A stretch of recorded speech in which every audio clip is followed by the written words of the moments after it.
नमस्कार, म सेफ राधेश्याम श्रेष्ठ। आज 45 राइस चाहिँ पकाउन गइरहेको छौं। यसको लागि चाहिने सामग्री भनेको हामी पानी चाहियो, भाँडो कुकर चाहियो, त्यस्तै अलिकति हामीले घिउ राख्न सकिन्छ नरमको लागि चाहिँ। अब यो सुरु गर्दै छौं। अब यो चामल चाहिँ हामी राख्न गइरहेको छौं। अब यो चामल चाहिँ हामीले 2 कप पकाउन गइरहेको छौं यसलाई।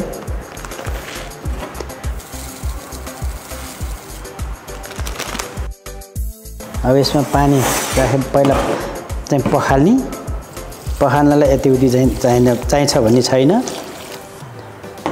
यो चामललाई चाहिँ हामी कुकरमा राखेर पानी राख्ने।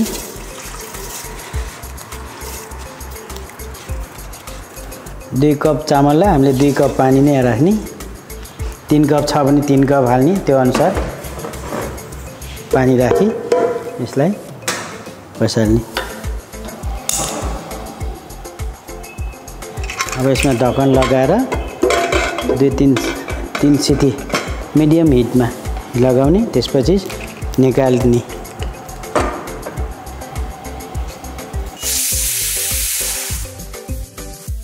यो राइस पाकिसकेको छ। अब यसलाई हामी हेर्दै छौं। अब यो पाकिसकेको छ भात। अब यसलाई हामी कुनै पनि तरकारीसँग खान सकिन्छ। हामी यसलाई भुटेर पनि खान सकिन्छ।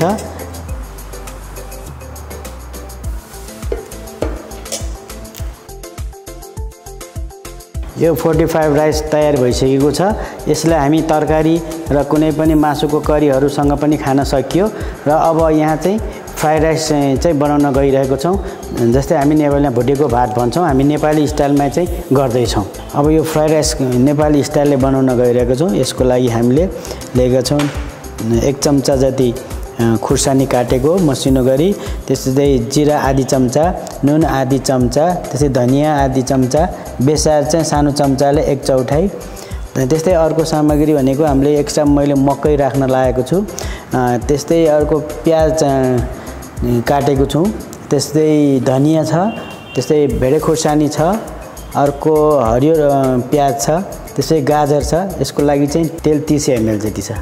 अब यसमा सुरुमा हामी आगो बालौं। एउटा भाँडा बसालिसकेको छु। यसमा आगो पनि ठिक्कको गर्नुपर्छ। धेरै ठुलो आगो गर्यो भने पनि यो डढ्छ। सुरुमा हल्का ताप्न दिने यसलाई। अब पानी तातिसकेको छ। यसमा 30 ml जति तेल राखेको छु।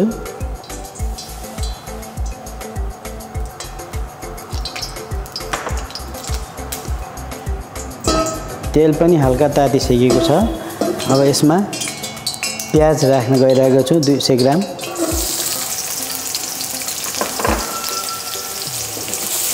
अब यसलाई एकैछिन चलाउने। 1 मिनेट जति चलाइसकेपछि यो हल्का गल्छ। प्याज गलिसकेपछि यसमा चाहिँ यो गाजर राख्दै छौं।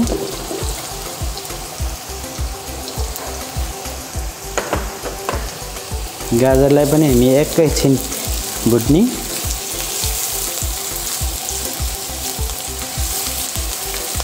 यो गाजरलाई 1 मिनेट जति भुटिसकेपछि अब यहाँ बाँकी अर्को सामग्री हामी मकै राख्छौं। यो भेडे खुर्सानी, क्याप्सिकम पनि भनिन्छ यसलाई। यो दुईटै राखेर एकैछिन चलाउने।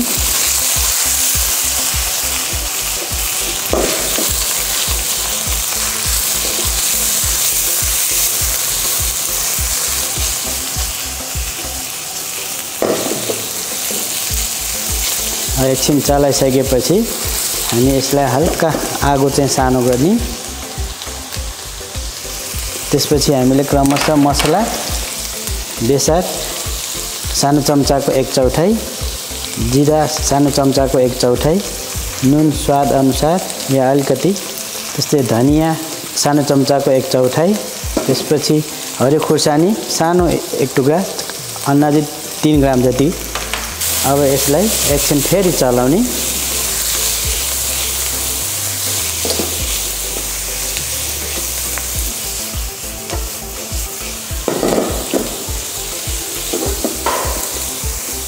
त्यसपछि हरियो प्याज राख्ने र राइस यो चामल पनि अघि पकाएर राखेको यो राख्ने।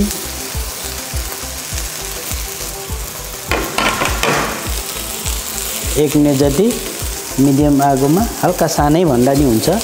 यसमा मजाले एकछिन भुट्ने।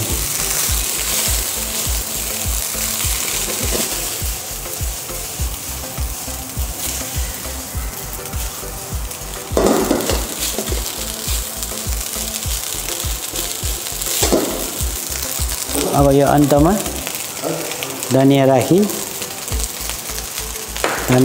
र यो धनिया राखेर एकछिन चलाउने। यो अब 45 फ्राई राइस भन्दा नि हुन्छ। नेपाली स्टाइलमा बनाएको छौँ। यो तयारी भएको छ। अब यो फ्राई राइस तयारी भइसकेको छ। अहिले हामी यसलाई पस्काउँदै छौँ। अब यो तयारी भइसक्यो हामी है। अब यसलाई हल्का सजाएर पनि दिन सक्छौँ।